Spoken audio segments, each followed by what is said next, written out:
इन छोटे छोटे फिक्रात से इंग्लिश बोलें। लिसन टू मी, मेरी बात सुनो। कम ऑन, आगे आओ। बी केयरफुल, मुहतात रहो। थिंक बिफोर यू स्पीक, सोच समझ कर बोलो। थिंक बिफोर यू स्पीक, सोच समझ कर बोलो। गो बैक, वापस जाओ। डोंट टीज मी, मुझे तंग मत करो। डोंट फॉरगेट, मत भूलो। डोंट फॉरगेट, मत भूलो। कम नियर, पास आओ। डोंट गो, मत जाओ। गो डाउन, नीचे जाओ।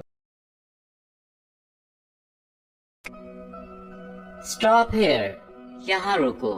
मूव अहेड, आगे बढ़ो। लेट मी वर्क, मुझे काम करने दो। जस्ट लिसन, सुनिए तो। जस्ट लिसन, सुनिए तो। टेक केयर, ख्याल रखना। गेट ऑफ, उतर जाओ। गेट ऑफ, उतर जाओ। लेट हिम गो, उसे जाने दो। कम सून, जल्दी आना। लेट मी गो, मुझे जाने दो।